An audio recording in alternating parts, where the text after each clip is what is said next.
Assalamualaikum warahmatullahi wabarakatuh. Kami mahasiswa Setia Yatika Bangil, Prodi Akuntansi semester 4 akan menjelaskan tentang konsep dasar investasi reksadana. Fitzgerald mengartikan investasi sebagai aktivitas yang berkaitan dengan usaha penarikan sumber-sumber dana yang dipakai untuk mengadakan barang modal pada saat sekarang, dan dengan barang modal tersebut akan dihasilkan aliran produk baru di masa yang akan datang. Menurut Iwan Pontjowinoto 2003, ada beberapa prinsip dasar transaksi menurut syariah yang ditawarkan, yaitu yang A. Transaksi dilakukan atas harta yang memberikan nilai manfaat dan menghindari setiap transaksi yang zalim. Setiap transaksi yang memberi manfaat akan dilakukan bagi hasil. Yang B. Uang sebagai alat pertukaran, bukan sebagai komoditas perdagangan, di mana fungsinya adalah sebagai alat pertukaran nilai yang menggambarkan daya beli suatu barang atau harta. Yang C. Setiap transaksi harus transparan, tidak menimbulkan kerugian ataupun unsur penipuan dari salah satu pihak, baik secara sengaja maupun tidak sengaja. Yang D. Resiko yang mungkin timbul harus dikelola sehingga tidak menimbulkan resiko yang lebih besar dan melebihi kemampuan menggunakan resiko. Yang E. Dalam Islam, setiap transaksi yang mengharapkan hasil harus bersedia menanggung resiko. Yang F. Manajemen yang diterapkan adalah manajemen Islam yang tidak mengandung unsur spekulatif dan menghormati hak asasi manusia serta menjaga lestarinya lingkungan hidup. Pengertian reksadana.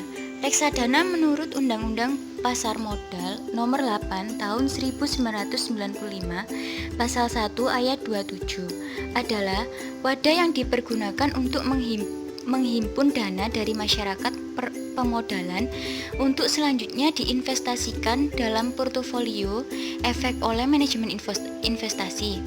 Kegiatan dari perusahaan investasi reksadana ini adalah dengan cara mengolah uang dari masyarakat, baik dalam bentuk lembaga investor maupun dari investor perorangan, yang selanjutnya uang tersebut diinvestasikan ke media investasi, baik di pasar modal, pasar uang, maupun properti. Mekanisme reksadana.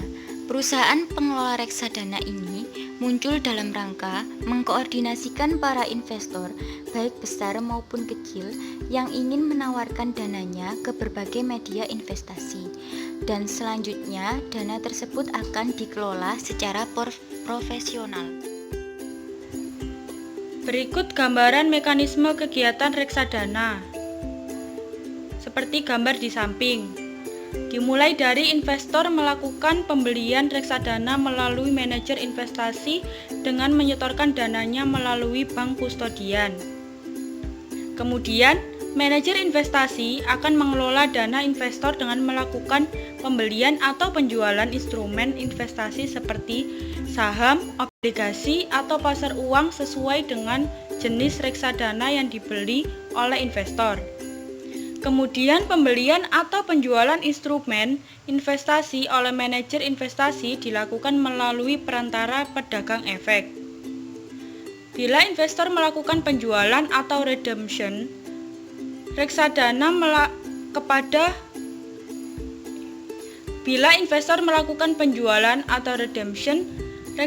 kepada manajer investasi, maka manajer investasi akan menginstruksikan pembayaran kepada bank kustodian.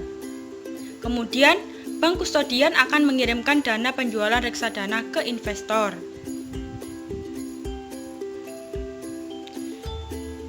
Jenis reksadana. Yang pertama, reksadana konvensional.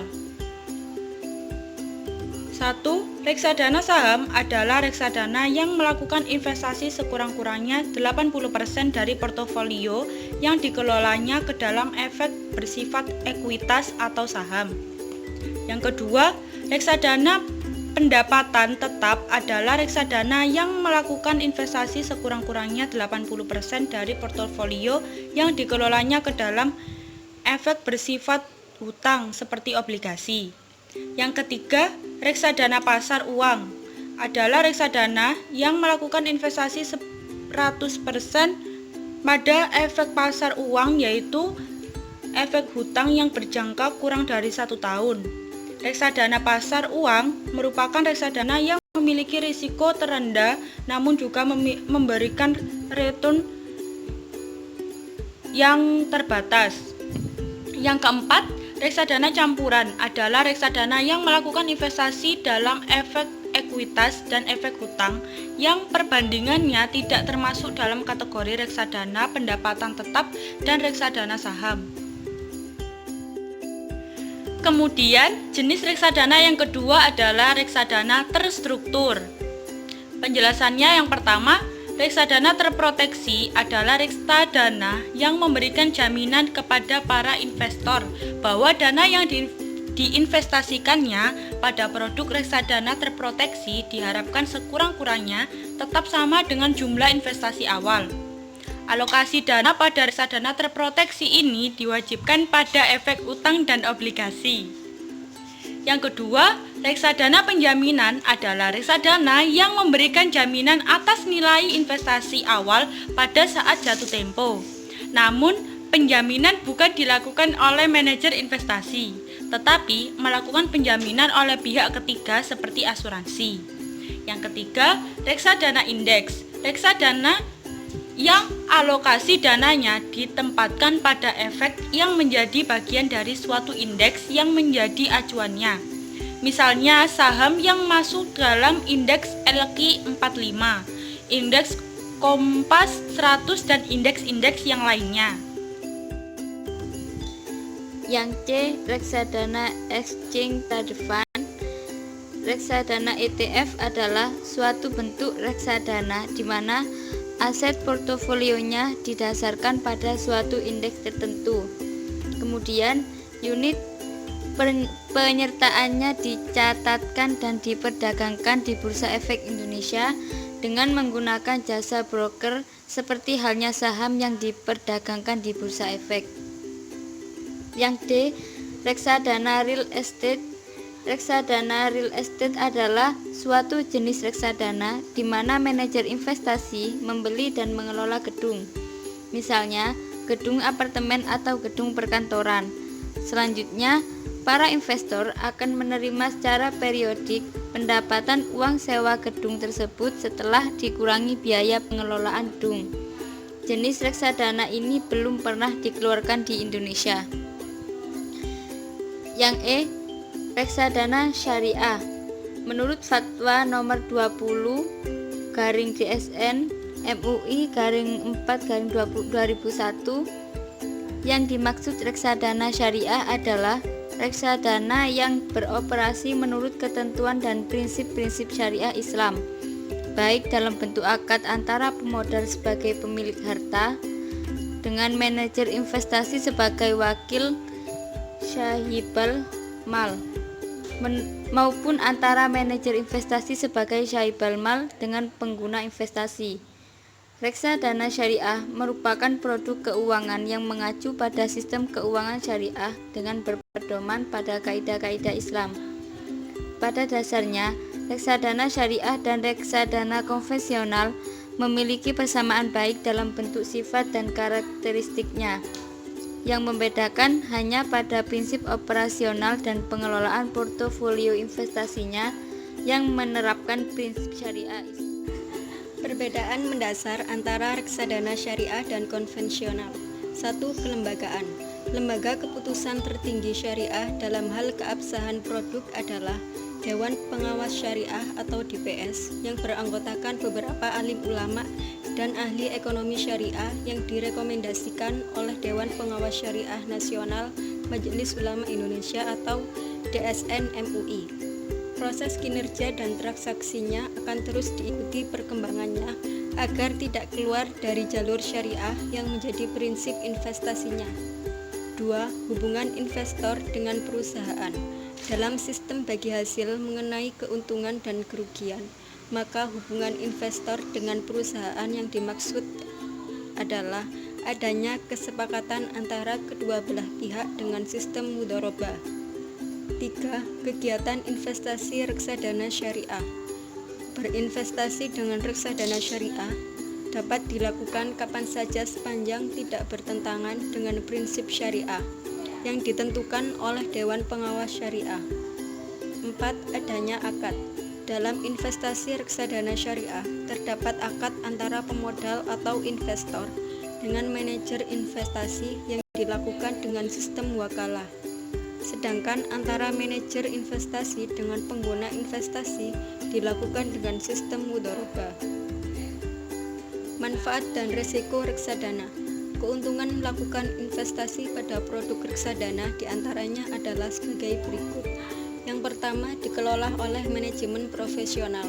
Yang kedua, diversifikasi investasi atau penyebaran investasi. Yang ketiga, transparansi informasi. Yang keempat, likuiditas yang tinggi. Yang kelima, biaya rendah. Yang keenam, terdapat banyak pilihan jenis investasi.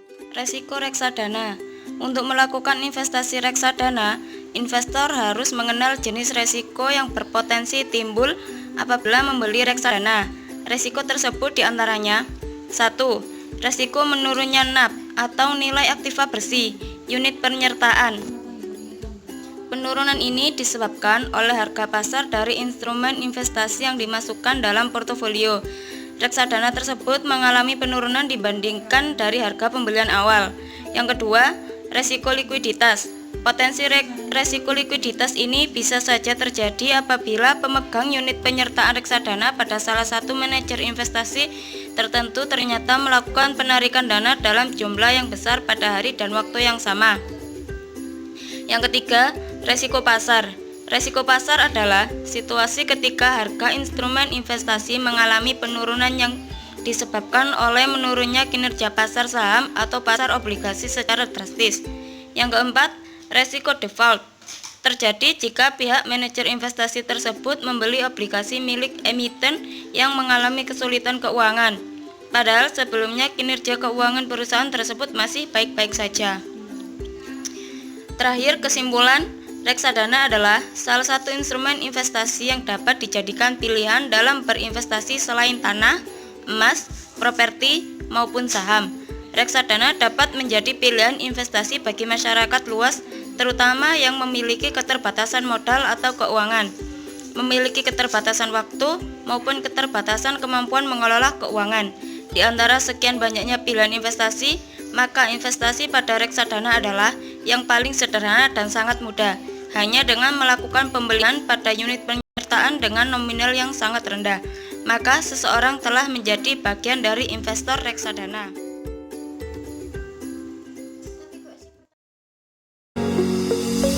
Jika pikiran galau, masalah pun melanda dan hinggap, you zikir dan juga solawat, you zikir solawat.